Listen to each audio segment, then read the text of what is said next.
Hi, welcome back to Mommying Unconventionally. I am Tasha, and today we are going to make lobster rolls, but not just any lobster rolls. Caribbean lobster rolls from Ayesha Curry's The Full Plate. So I pre-ordered this cookbook. It was released last Tuesday, and I am more than excited to be cooking some of the recipes out of this book. So the Caribbean lobster rolls, that is what they look like. They look so amazing.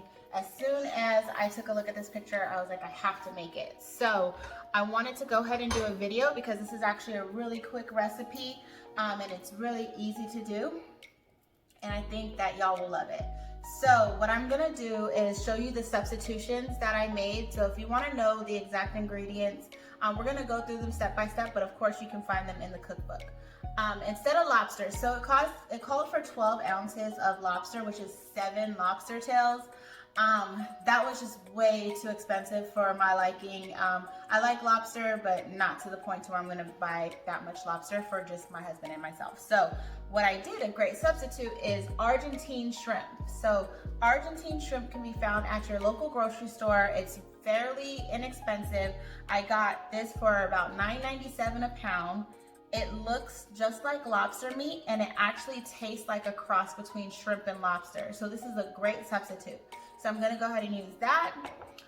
It also called for 2 celery stalks diced. I hate buying celery because every time I use celery, I literally need like 2 celery stalks out of the whole entire bunch.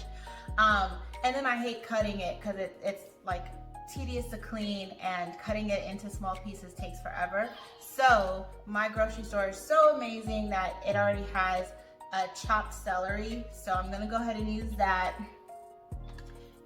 1 small apple, we will go ahead and dice that. And then for the bread, so it called for top loader hot dog buns, which is basically like a homemade hot dog bun that you can find at your local bakery.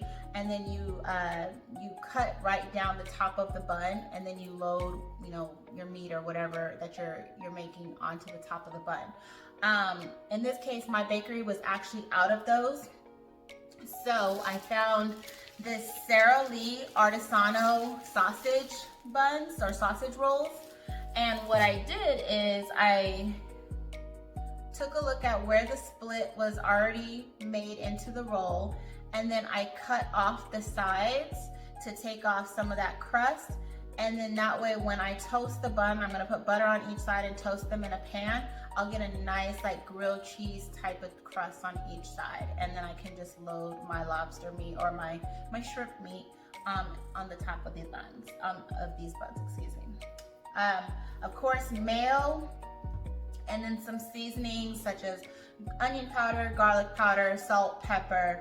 But the one seasoning that I'm most excited about using is this curry powder. I don't cook with curry often, so I'm really excited to see how it comes out in this dish. So let's go ahead and get started. Just FYI, the shrimp obviously was raw when I purchased it. So what I did was I blanched it in boiling hot water that was seasoned with a little bit of lemon juice and some salt. And then I chopped it into bite-sized pieces. I literally dropped it into the boiling water for about 1 minute and then pulled it right back out. It cooks really, really fast. You do not want to overcook your shrimp or your lobster. All right, so with the apple, I'm gonna go ahead and get started with that. I'm gonna take the skin off.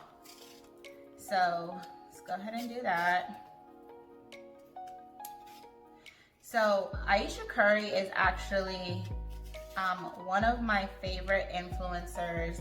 I find that she has a really, really similar palette that I do. And so when I have all of her, well, both of her cookbooks. She has another cookbook called The Seasoned Life. But I have that one as well.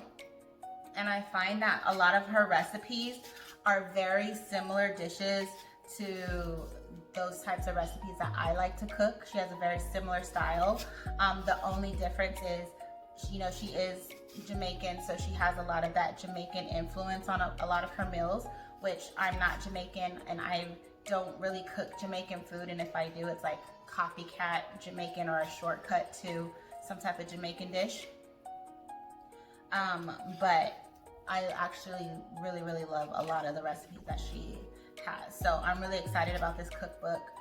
Again, it just came out a week ago and it's already flying off the shelves. So make sure you rush out and get that. So before I cut it, I'm actually gonna go ahead and core it. So I have a corer here that I just got it from, I think I got this one from like Walmart, either Walmart or Target, and it's great. See how easy that was? And then I'm gonna make sure I get all of that skin. All right, so then let's get to dicing. I'll go ahead and dice this apple and then I will be right back to show you the next steps. Okay, so I diced my apple. I will say that I only diced about 3/4 of the apple just because I think I have less meat than what the recipe calls for. So I'm going to adjust the ingredients based off of, you know, I'm gonna eyeball it basically and see what it looks like and what it tastes like. But I'm gonna use 3/4 of the apple instead. And then it calls for 2 celery stalks finely diced. This is 3.5 celery stalks. So I'm probably gonna do about half of this, if that, which would be about 1.5 or 1 1/4 cups celery stalks, excuse me. All right, so about half of that, so about 1 1/4 celery stalks. And then I'm going to go ahead and add in my lobster meat or my Argentine shrimp meat. It looks just like lobster, so I keep getting confused. And then the mayo. So it calls for 1/2 cup of mayonnaise. So y'all know I don't measure anything. So we are going to eyeball that. About 2 hefty scoops. And then seasonings. So 3/4 teaspoon of curry powder. And then, I feel like it needs more. And then some salt and pepper.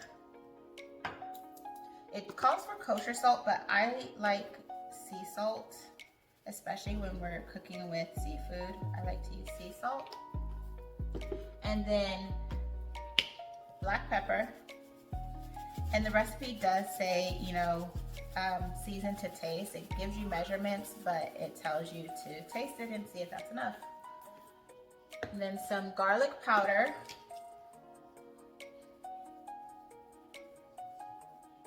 And then some onion powder.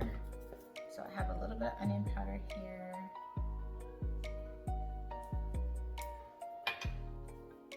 And then let's stir this. So what you're gonna do is after you get it to your liking with the seasonings, you have to refrigerate it. So the recipe says to refrigerate it for at least 30 minutes. And then you can load your hot dog buns. So I am going to put it in the refrigerator for 30 minutes, and then when I am close to getting ready to pull it out, I'll go ahead and toast my hot dog buns at the last minute so that they're nice and warm and toasted well. Oh, this smells so good. That curry powder smells really, really good in this dish. All right, so that looks great. So I'm gonna go ahead and just give it a little bit of a taste.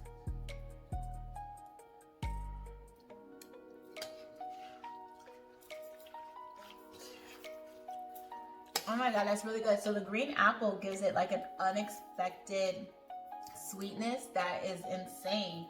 I am going to add a little bit of salt, but other than that, this is really good. That curry powder and that green apple were 2 unexpected ingredients that I did not even imagine the flavor was going to be elevated that way. So it's amazing. So I will show you the finished product once I get this out the fridge and get my buns toasted, and then I'll take some pictures and let you see what it looks like. All right, thanks for watching.